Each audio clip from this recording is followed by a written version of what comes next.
and welcome back to Hands-On with Fujifilm GFX ETERNA 55.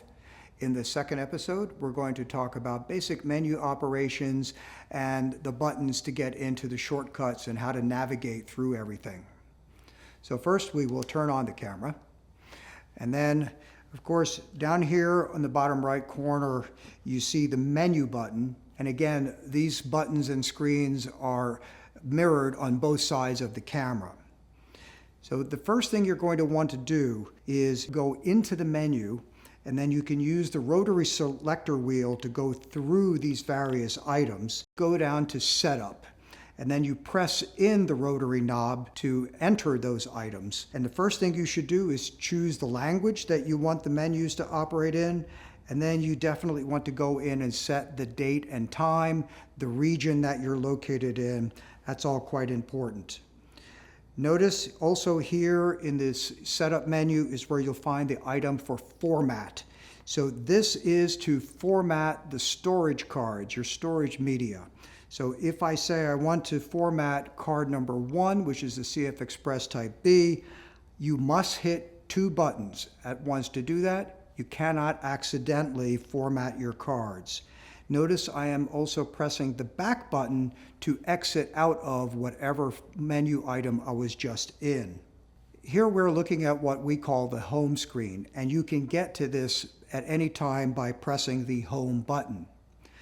Now these 6 buttons with the white dots on here are preset that cannot be changed, but they get you into the most used functions that you'll probably be doing when you are in production. So the first button is frame rate, FPS. Now this is recording frame rate. It's not the project frame rate that you'll be editing in. That is a different menu item. So in Open Gate, that is the full sensor height with the GF sensor that will give you 2880 vertical resolution in 4K mode. The fastest frame rate you can get is 48 frames per second.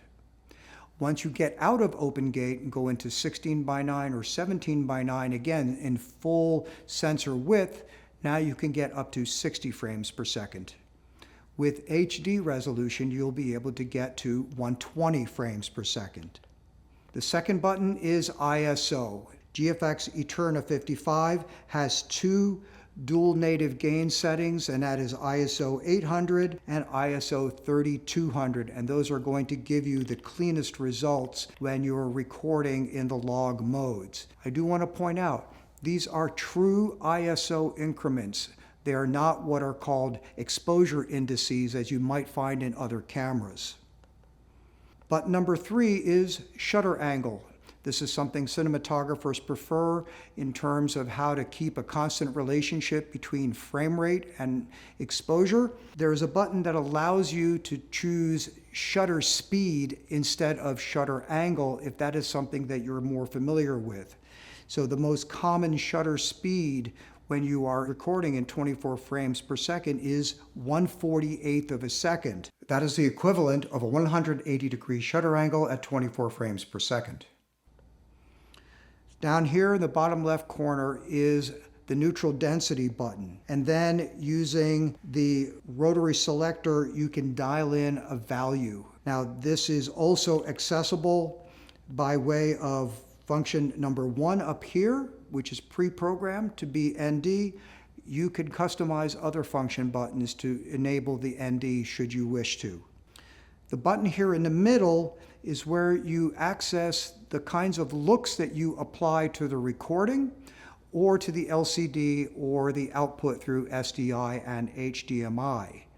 So you can have simply passing through the log look all the way around as well as recording, or you can choose to apply a lookup table or film simulation to, say, the output or to the LCD and still record in F-Log. Down here in the bottom left corner, you see it says LUT. This enables you to apply your choice of 3D lookup tables to different recording modes, depending on what tone curve you might be in.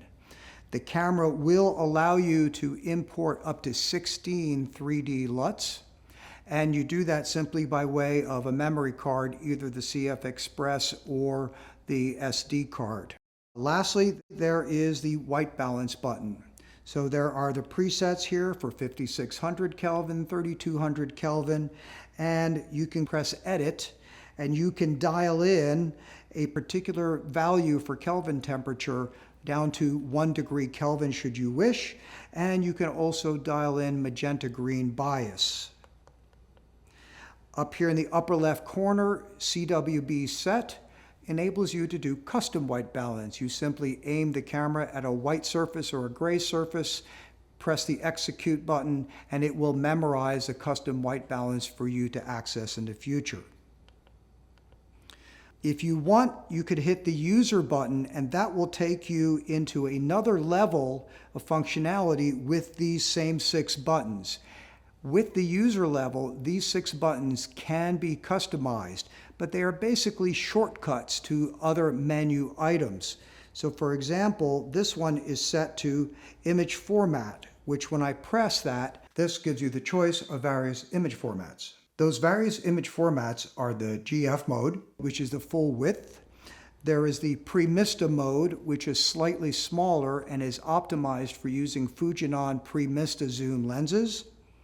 There is 35mm mode, and that is actually full frame 35.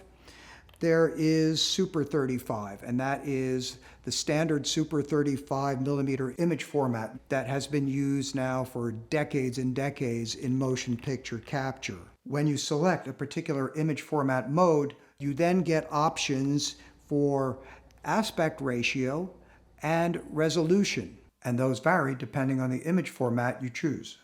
Right here above the menu button is the playback button.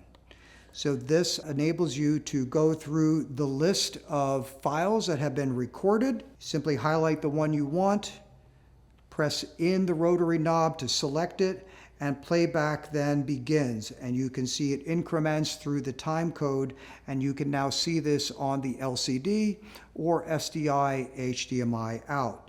Simply press it again to pause, and you can skip back to the beginning or skip ahead if you wish. Thank you for joining me. I'll see you next time.